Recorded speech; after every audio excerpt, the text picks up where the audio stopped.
The tree of life is the subject for tonight, and it poses a very important problem.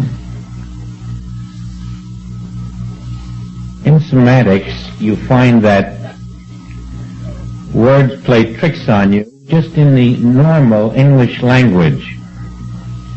But when you get into Bible terminology, it's even more difficult because a word on page 26 can mean one thing, and on page 38 it has a different meaning. And then there are other things that happen beside words themselves, and you'll see a few of those as we go along. You may even say to yourself, why couldn't they speak in such a way that we could understand them? And the reason is that if they did speak so that you could understand them, they would have to tell you practically nothing. That which you could understand would be so small that there would be no Bible. They had to gear it way above our level of intelligence, so that we, in stretching, standing on tiptoe, muttering a few curses under our breath because we can't get it, keep stretching further and further and further until we are lifted beyond ourselves. And that is how our consciousness is expanded. There are other subtleties, namely that if you receive truth before you are ready for it, you will be trying to swallow a hot fire that will consume you. And so everything moves in divine sequence, not as we think it should be, but as a divine infinite mind knows it is. And as we begin to deflate the human ego, converting our will to the will of this infinite mind, we fall into a different rhythm. In the book of Genesis, we're told about two trees in the Garden of Eden. The tree of life and the tree of good and evil. Most everybody knows about the tree of good and evil. We have all kinds of symbologies connected to it. Very few people have taken the time to learn about the tree of life. Now actually, they are the same tree. There's only one. The tree of life is in the fourth dimension, and the tree of good and evil is in the third. And our view of the tree of life through the five senses gives us the tree of good and evil, which is our concept of the tree of life. And so the symbology in Adam and Eve was, do not eat of the tree of good and evil, which meant, do not divide your consciousness from truth, from the one consciousness, from the tree of life, by living in a five-sense world, because that will separate you from life itself, and you'll be in the tree of good and evil, or the opposites. But of course that is what the human world has done, and to learn how to live as one with the tree of life instead of the tree of good and evil is the Christ message. When you look out upon this world now, you're not looking at the tree of life. You're looking at your thoughts made external. They appear to be out there, and what you're seeing is that which you are thinking. In other words, you see form.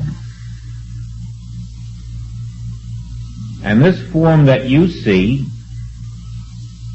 is only your thought about that form. You have a mental idea about it, and that's what you're seeing, that mental idea. The thing that you're seeing never leaves your mind. You really never see anything outside of your own thought about something. And man isn't aware that he is looking at his own thought and labeling it a thing or a person or an activity or a condition. These things, persons, activities, conditions, are our own thought and never go outside of our own thinking apparatus. Now, what is really there, invisible to our thinking apparatus, is the tree of life. Now, if you go and look closely at a tree, you note that there's no favoritism to any of the branches. Each is fed from the same sap, the same life. Each is sustained by the same life. And you've never seen a branch turn around and pray to a tree for more. You've never seen a branch turn around and say to the tree, the other branch has more than I, or my leaves are too thin or too fragile. You've never seen a branch say that anything was wrong. The branch is completely satisfied to let the life of the tree sustain it. In fact, the branch could not live without the life of the tree sustaining it. Now that is the visible tree. Now we run into one of those funny little problems. We're learning that because the branch is one with the tree, it is fed and sustained. And we're told we must learn to be one with the tree of life, and we will be fed and sustained.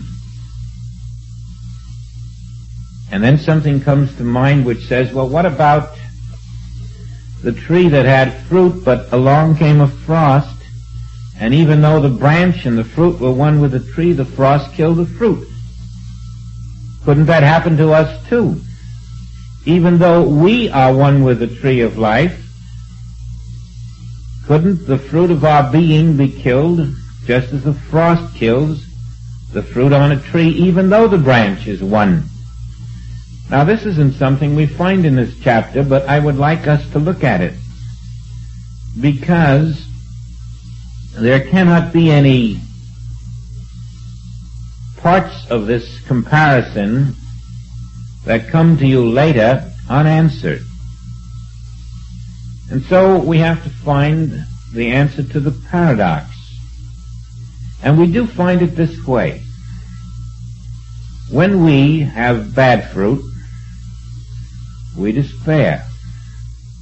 And when it changes to good fruit, we rejoice.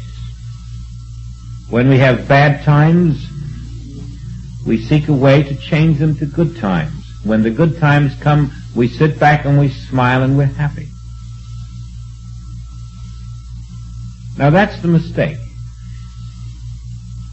You see, in reality, there's not just no bad fruit, there's neither any good fruit. And when we change the bad fruit to the good and rejoice, we're under the same illusion, but at the other side of it. The tree whose fruit is spoiled by the frost never was a real tree. The only tree that is real is a spiritual tree, and the only fruit that is real is a spiritual fruit.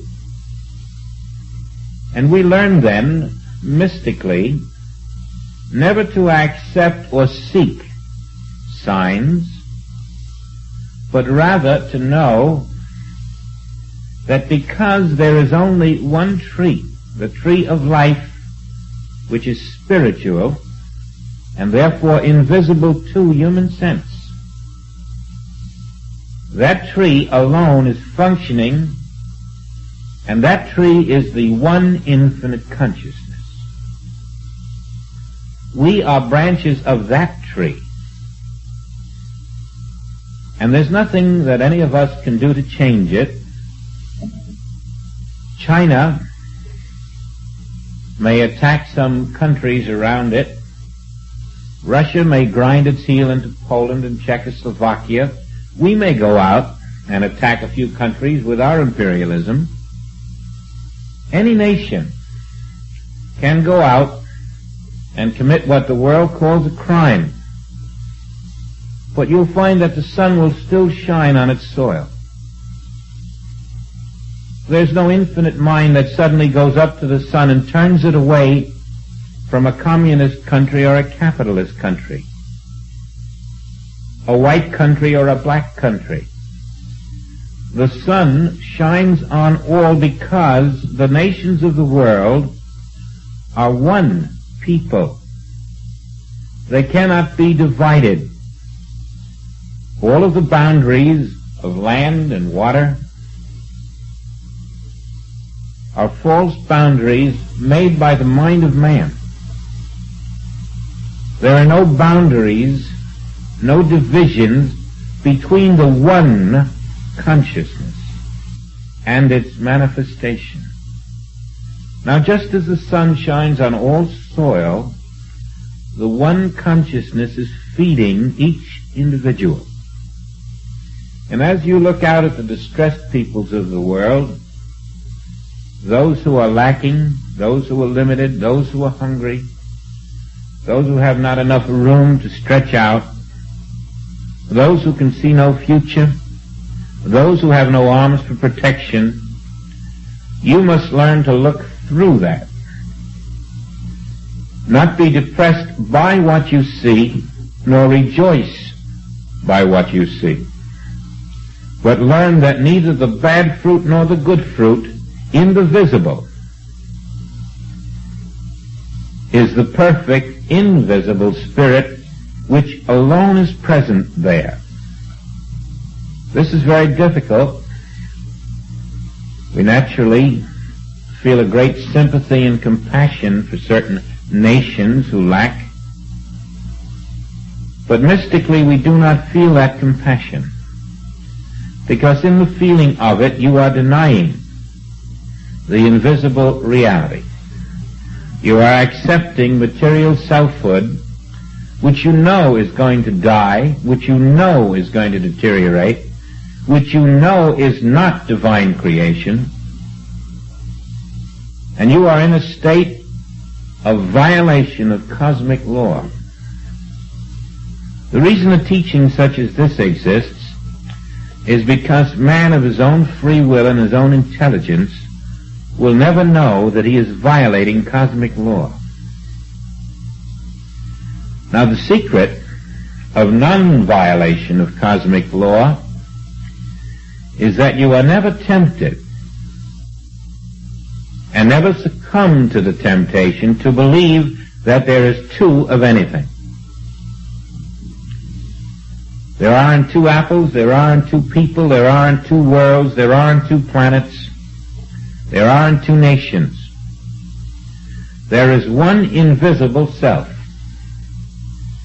And that is the tree of life. And when you leave it, you're violating cosmic law, and you will pay the price.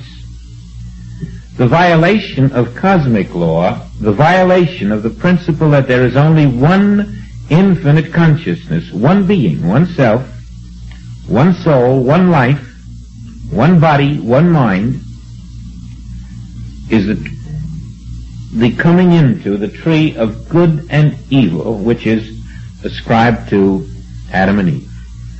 That's the fall from Eden. The belief that there is multiplicity. Because now we're looking through the senses of man, and we're looking at the one, but we're a branch cut off. And we cannot receive from the one. It's like cutting a branch off a tree.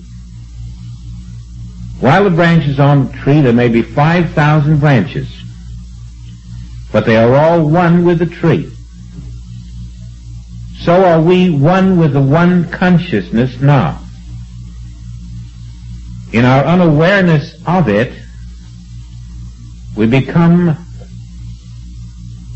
unable to receive from the one consciousness, and now we have a divided consciousness. The one comes up to us, we receive it not, and we're in a different consciousness, a human, a personal sense of self, a little ego, instead of the one infinite ego. And now everything we see is in twos. Good, bad. High, low. Hot, cold. Healthy, unhealthy. Life, death. And so the tree of knowledge of good and evil becomes the human experience, and it is the violation of the principle of one being. Now there's nothing that can happen in your life to change the fact that we are all one with each other, and we are all one with the one consciousness. This is an immutable fact. It is only our believing, consciously or subconsciously, that we are not one with each other and not one with the infinite consciousness, which takes us out of the sap of life, and this exhibits itself as a series of problems. Without the sap, no fruit, or fruit that deteriorates. Now this becomes the test then. Can you live in such a way that regardless of what comes into your experience, you consciously remember and act from that remembrance that this one there and this one here is the lie? There may be two appearing, but there is only one invisible self. And that one self is always the perfect divine consciousness, and now I can rest. I don't have to defend myself. I don't have to compete. I don't have to struggle. Because the one consciousness is feeding each branch. Whether the branches know it or not, whether the other individuals know it or not, the one consciousness is feeding each branch. Now living then in the tree of life, the one consciousness, means you're living in the awareness of an invisible force that permeates the universe. And you're not doing anything to make that force come to you. It is your being now. You're not turning to that force and directing it. You're not asking it to do something. You're not seeking anything from it. Because just as the force is flowing through the tree, it is flowing through you. And the big test is when you don't see that it is flowing from you, and the problem is at your front doorstep. That is where we most of the time fail. We stare at the problem, and we're looking now at our concept, or the tree of good and evil, and we're convinced that this is a real problem. We're hypnotized. There's nothing in the world that's going to convince us that this isn't real.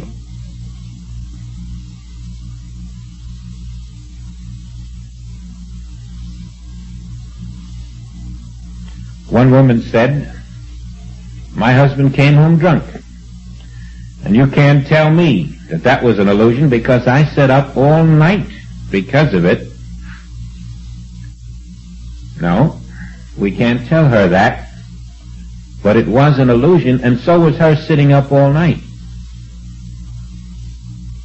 And she can continue to assert the fact that she saw it, she went through it, it was her experience, and you can't change that.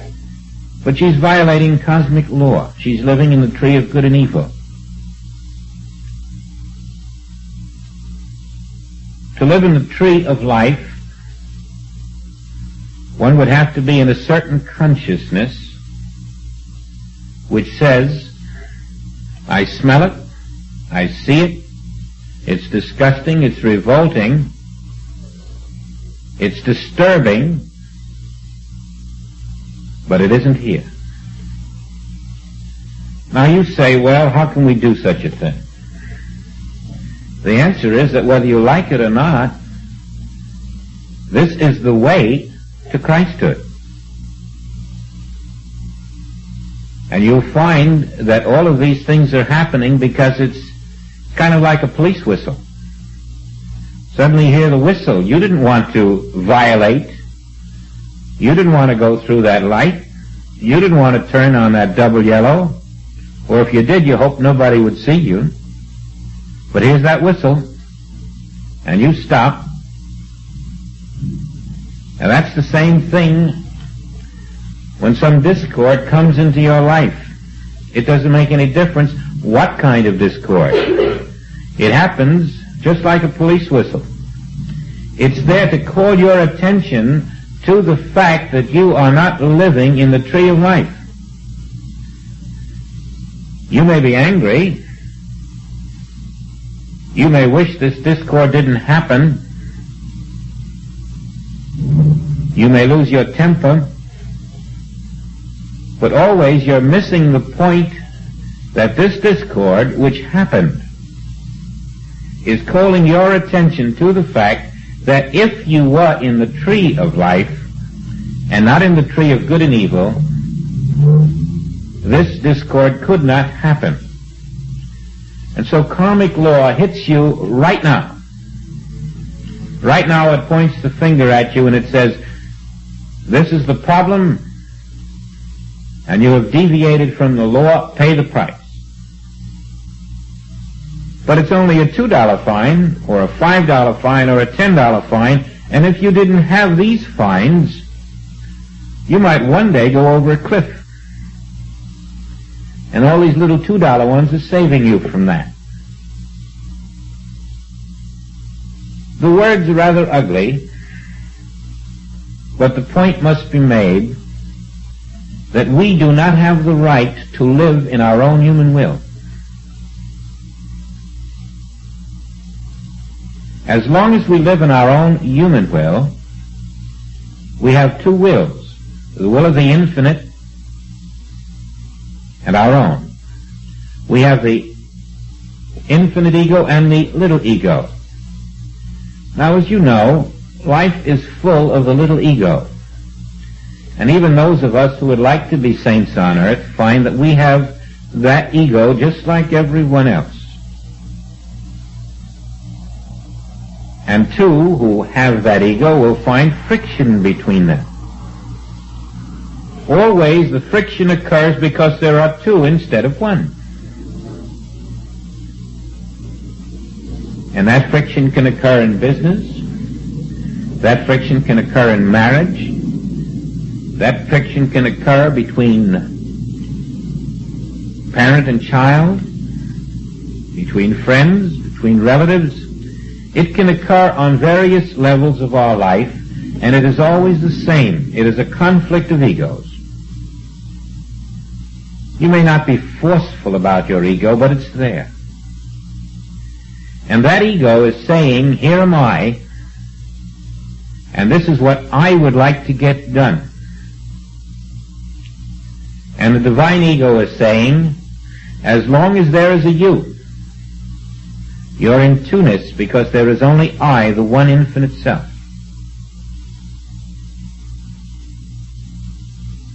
And this is how we lose the teaching of the tree of life in the Garden of Eden.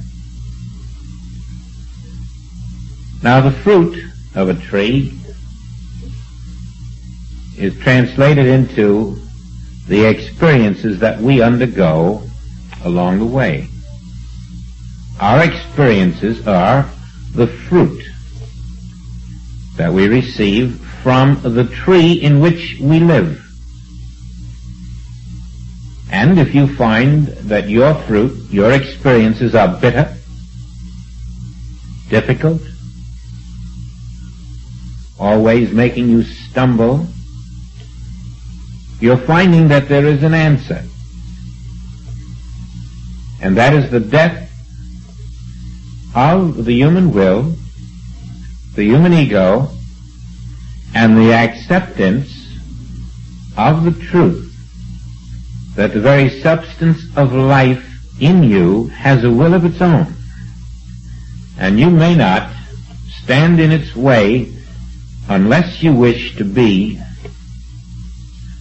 living outside of the law and the grace and the power of God. Now, we've seen many people around us who live in their own ego. We've all read the Frank Merriwell stories. We've all read the Dale Carnegie stuff. And it's telling us how to be bigger and better and more healthy and more successful. It's all a matter of a greater ego for you and a greater ego for me. Pampering our own individuality is the way of this world. And it seems very intelligent to most people. Now, there is another way.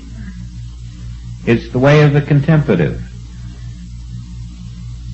The contemplative does not struggle to survive, does not struggle to compete, does not struggle to forge ahead. Instead, he retires to the center of his being and lives in the realization that he himself is the very sap of life. And he contemplates the nature of that sap of life, its power, its grace, its love, its ever-presence. And as he contemplates these virtues of the divine of his own being, he is very active in inner peace. And this inner peace translates itself into fruit, into fruitful experiences, and these are enduring. These are graced, these are ordained, these are sustained. And these experiences are harmonious. No one can take them away. No one can deprive the contemplative of the fruits of his own inner peace. All of the power of the infinite is flowing through that. The little ego, though, of him who is struggling for great success may seem exalted for a time, but we find it is not enduring. It topples. It is a false castle.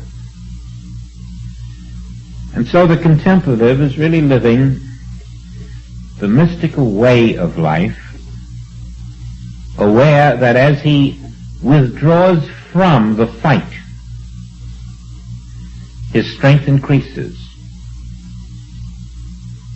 As he permits his consciousness to be the infinite expressing itself, there is no power on earth to oppose him. Never does he believe that he is in a state of two-ness, that there is the divine and me. Never does he believe that there is divine power and my power, divine mind and my mind, divine life and my life. He has learned the great secret that the only life there is the divine life, and that life is mine, and there is no power on the earth to stand before the divine life that I am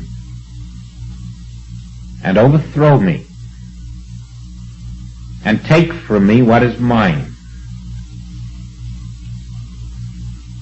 This then is the power of the contemplative.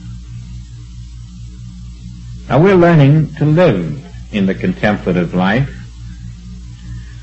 to rest in our inner peace, and it is a matter of trusting. Trusting so deeply that as problems bounce into your life, you catch them on the bounce. And instead of saying, well, show me a sign, God, that this problem isn't real,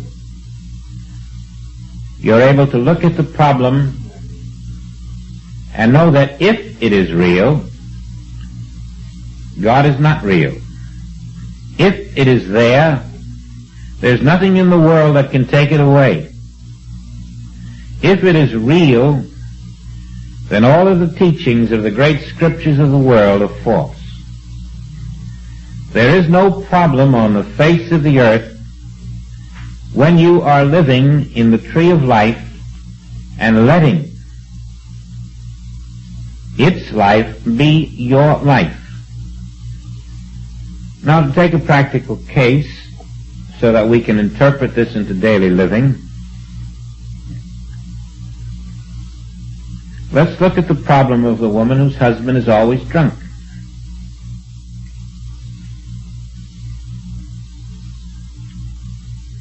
First, there must be the realization that God is all. The divine life is all. And the divine life is not drunk. And therefore drunkenness is an appearance. And now we have the problem of the appearance and the accompanying problems that the appearance brings. And we are forced to rise higher than the human ego, which rejects and rebels against that problem. We are forced to rise above the natural instinct to condemn, the natural instinct to despise. This is a demand on us, not upon the drunk.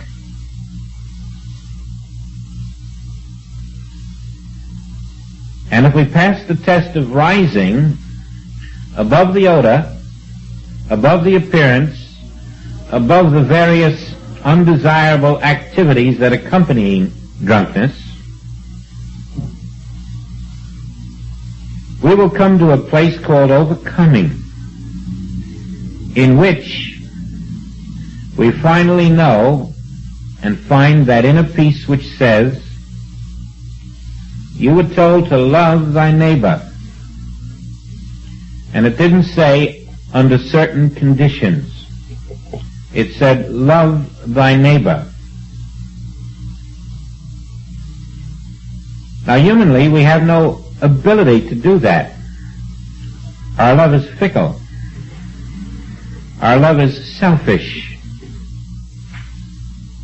But when you are resting in the one consciousness, something happens in you so that your relationship to God and man changes. And you find you are lifted above human capacities for love, and a divine love pours through you, just as the sun shines on China and Russia and Thailand and Vietnam and wherever else there may be a problem area. That love shines right on the drunk. And it's the love that's coming through you. But in reality, that love is shining on the reality of the drunk, not on the drunk. It's shining on the invisible, perfect self through which the one consciousness is flowing, and you have passed the test. Oh, it's very difficult. But we have chosen this way because we feel that the only way to reach the place where the peoples of the world are united, not in some false bonds of treaties, not in agreements, but united spiritually. That way can only come by, instead of watering the earth with our blood, learning how to rise above all appearances and never let ourselves be separated from the one consciousness. The power of the sunbeam tells us the same. We see the sunbeam always connected to the sun.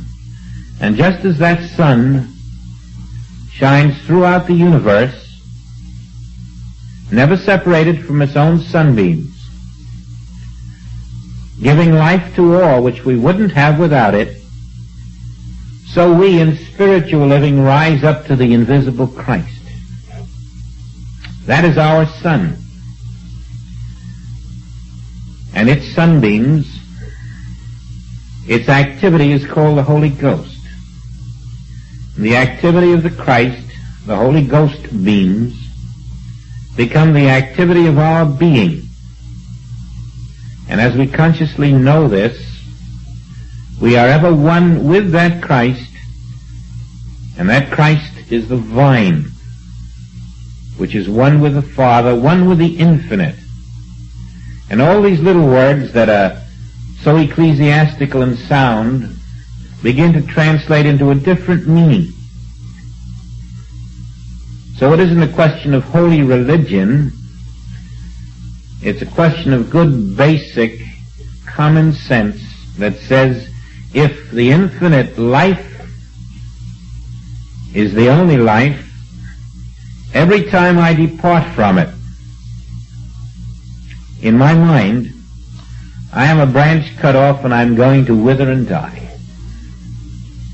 The moment I am cut off from that infinite life, through ignorance, superstition, fear, doubt, lack, limitation, the belief in good and evil, I'm only hurting myself.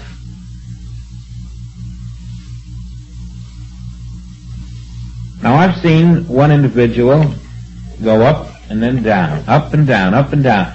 Some days it's good and some days it's bad.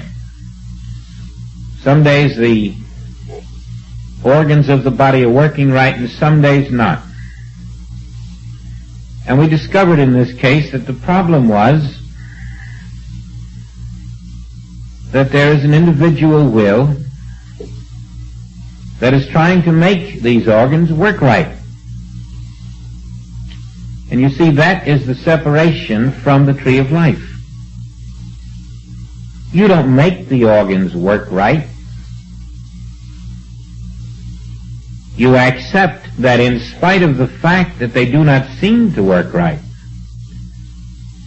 that invisibly they are working right.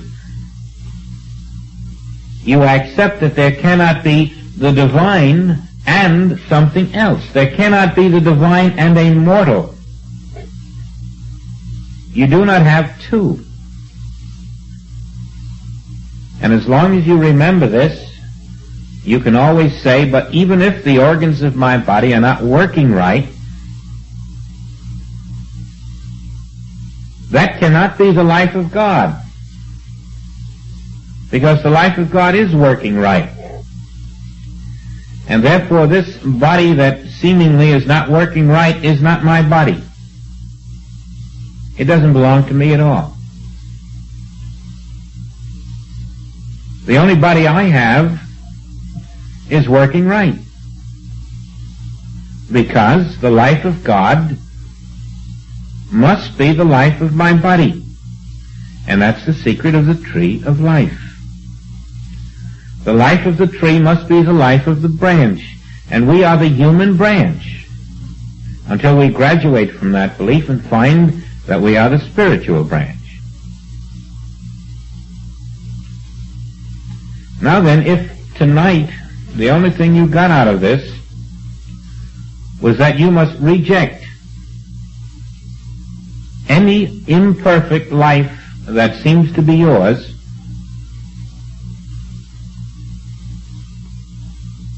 then you will see that this is the whistle which is saying to you, now I'm blowing the whistle on you, and what you do next is going to determine your tomorrow. If when I blow the whistle you struggle, you strive to increase the adrenaline flow so that your heart goes better, or you try to do this or try to do that, you're failing the test, and tomorrow you will be just as subject to the condition that today you may have healed. You will be subject to it because you didn't learn the spiritual principle behind it. You didn't learn that this moment you are not in a life apart from God. You are not in a life apart from the one infinite mind. You are not apart from the one infinite being. Now, you may have been called upon to do this many thousands of times, and again many thousands more to come. Each time it is the same demand. Do not accept that you have a life that can be imperfect. The moment you do, you fail the test, and you are not ready for the next step in spiritual development. But when you pass the test, when you accept that this which is hurting me, pinching me, threatening me, seemingly destroying me,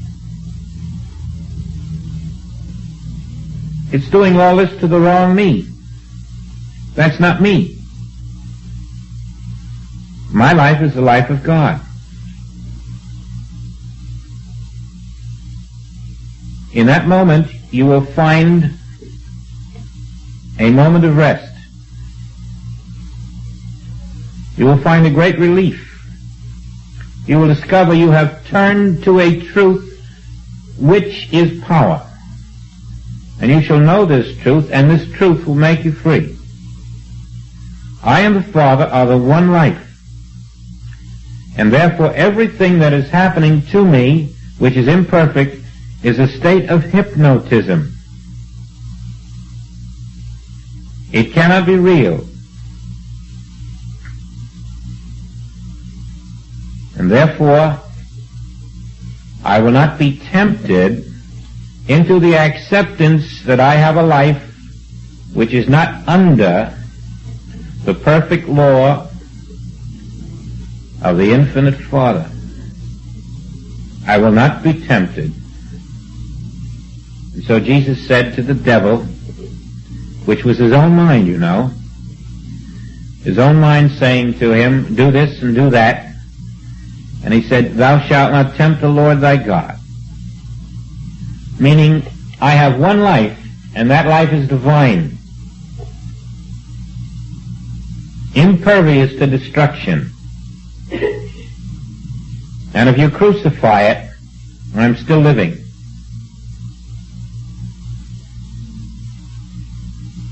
If you hide all the food in the barns of the world so that I can get none, I still will eat and not be hungry. If you put an ocean in front of me, the Spirit within me will take me to the other side if that's where I must go, and the waters will part.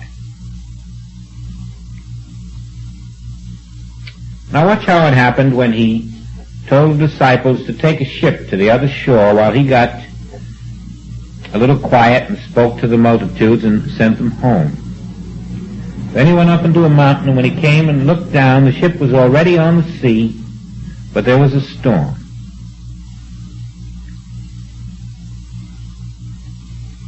And while they were bouncing in the storm, they saw Jesus walk out on the water and say to the storm, be still, it is I.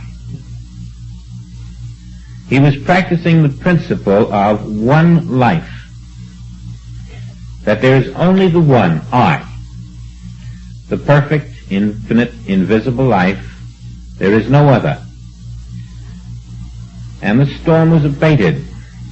And then Peter, not being able to live in the tree of life, but in the tree of good and evil, meaning he lived through his senses, he wanted to walk on the water. But it was bouncing, it was boisterous, and believing his senses, not being able to say, my life is the life of God, he could not do what Jesus had done. He was living in the flesh, in the human mind, in a life apart from the one self, and Jesus was living in the one self, the one Christ, the one invisible being. Now, the purpose of that episode was to point out the difference between the two trees. The one tree is all there is, and the belief that there can be good and evil is the illusion of this world. In a man, there comes a moment when the illusion invades him only to meet a spiritual consciousness which says, go ahead, do your work, you can't hurt me. I'm wearing the armor of truth. I don't need any defense against you.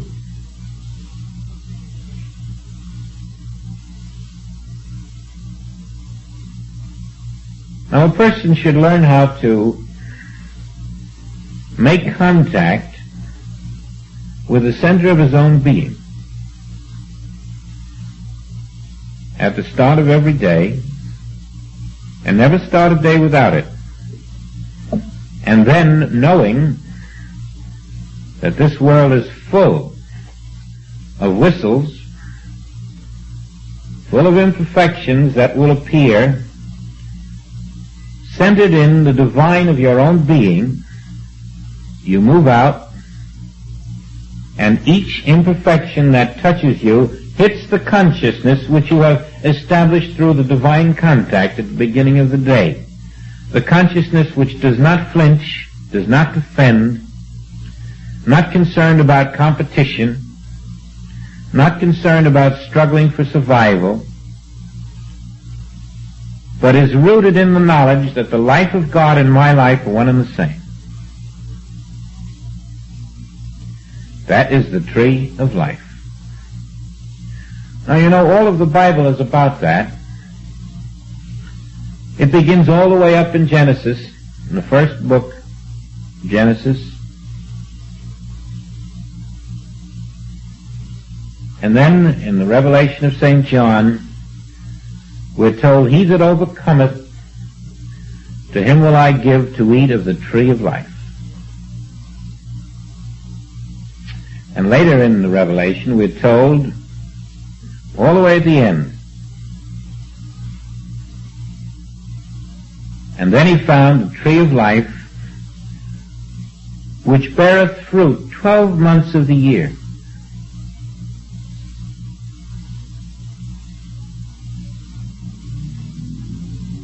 There are no barren periods in reality. There's no barren winter and a plentiful spring. The abundance of spirit is ever present 12 months of the year, meaning eternally. Now, perhaps one of the great secrets of how to attain this oneness with the tree of life, with a one consciousness,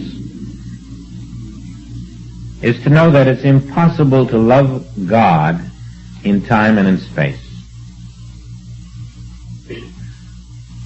All those members of the churches who say, I believe in God, I worship God, I love God, will always fail the real test. They don't believe in God, and they don't love God, and they don't worship God. They worship their concept of God. They haven't the slightest knowledge who or what God is. You cannot believe in a God in time and space, because God does not exist in time and space. Only in the infinite eternal. And so we have to lift our vision and realize that we are now in the infinite eternal. That's all there is. We're not looking into time and space for anything. We know all about time and space. It's just an extension of our belief in this material moment.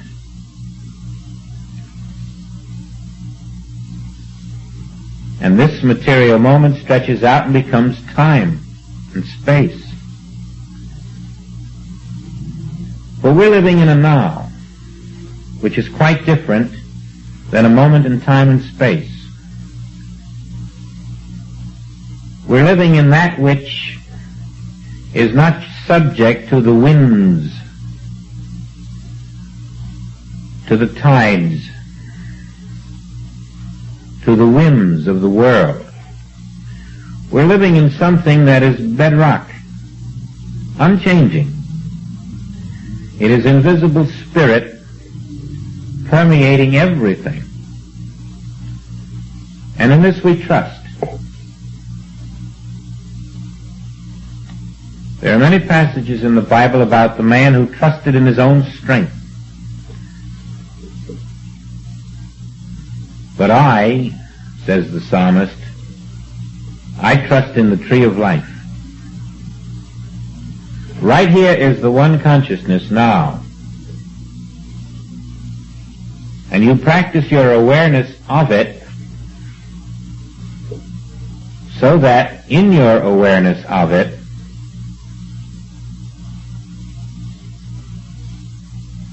all that would separate you from yourself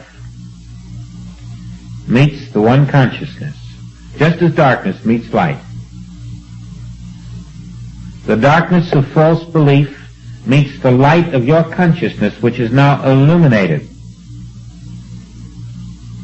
The false belief is dissolved in the truth, as the darkness is dissolved in the light.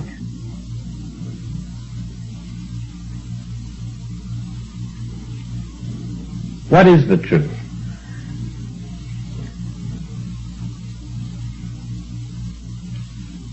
Some of us may have the notion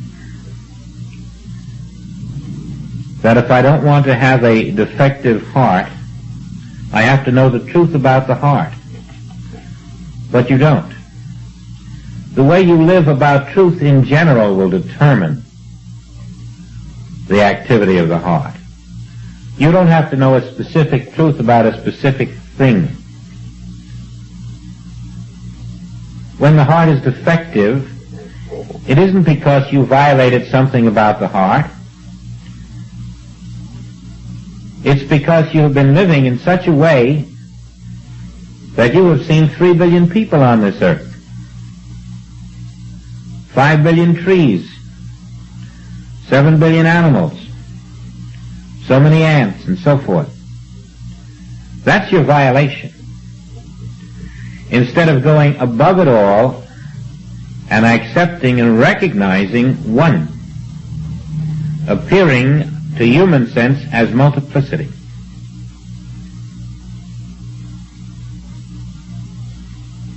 That's the great secret of loving our neighbor, to see the one functioning invisibly in each, in spite of the appearance. Now, it's a great big order, and you have to practice it consciously, unceasingly. The minute there's a little you there reacting, you've lost it. And then when there's a big problem, you're not ready for it. Now that is the meaning of contemplation. You don't wait for things to come to you. Your life is lived in the contemplation of the truth within yourself. And that becomes the invisible law of harmony, without the need to meet things as they come. There's nothing to meet.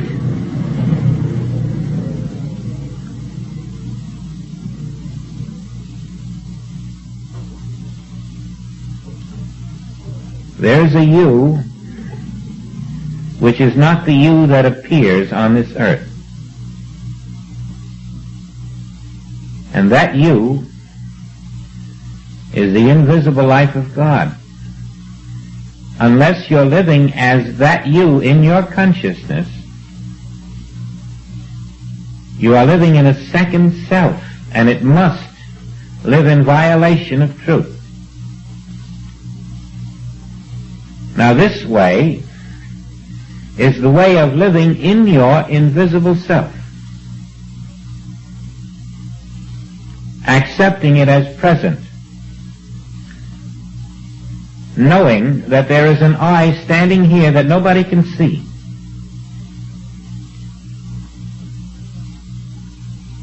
An I that my own human self doesn't even understand. But it is here, and it is I, and it is one with the tree of life. It is the tree of life itself. It is indestructible.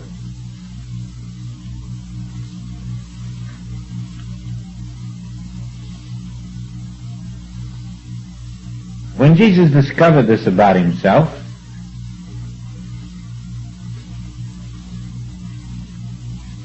he was never tempted out of the tree of life except in minor ways at various times.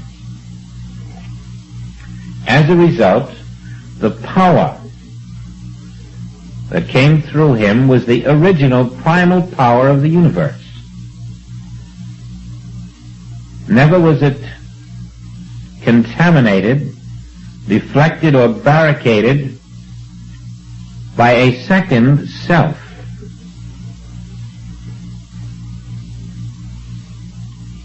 Can you imagine yourself doing this? Letting the original primal power of the universe be you?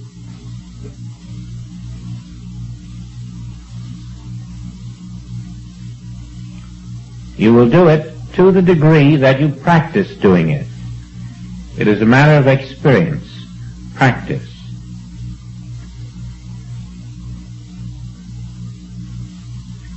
The life that the world sees of you, the man and the woman wearing clothes,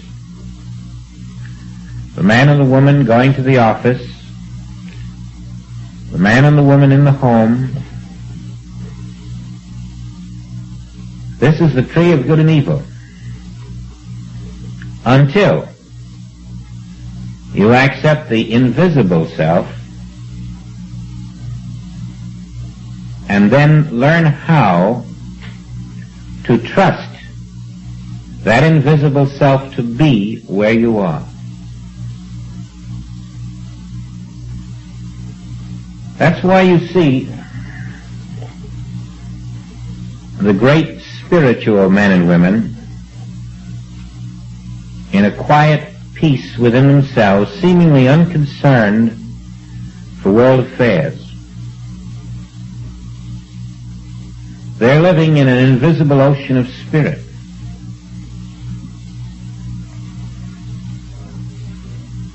That's why Joel could go over this earth and know that wherever he went, something had gone there before him. And that's why those of you who have been abroad have found that when you sit in silence with those who are also sharing your love of the invisible God within yourselves, there is a bond so great that you know it has the full blessing of the divine. We find this bond only when we find ourselves. Our human bonds are very fickle again, but our spiritual bond draws to us those of like consciousness. And at every level, we find a different kind of joy. Now just think of the many branches in the tree of life. They're not all the same fruit. And you have the opportunity to cultivate each branch by listening, abiding, resting, accepting. That tree of life is also a tree of harmony. It's also a tree of love. It's a tree of peace. It's a tree of fulfillment. It's a tree of eternity. It is a tree in which every branch has a different fruit.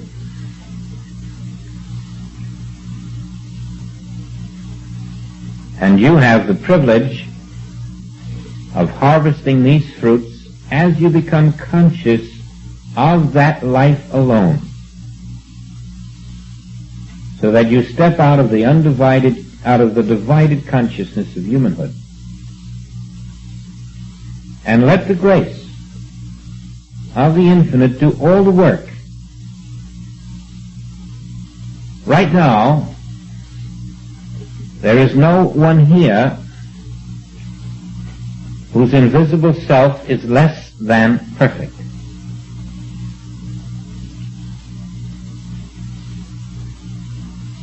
And if you were able to feel that invisible self, you would discover that there's nothing you could do that would make your visible self any less perfect than the invisible. That which you felt in the within through the law of externalization would appear in the without, and the invisible branches of the tree would become visible activities, all under perfect law. It wouldn't matter if you didn't have a dime in the house or a crust of bread. Somebody would knock on the door and offer you that which you needed. It wouldn't matter what part of the world you were in. And if you couldn't speak the language there, the language of spirit would be your common denominator. Always those of your own spiritual household must come to you, and you to them, because mine own will come to me as long as I live in my invisible selfhood. Consciously.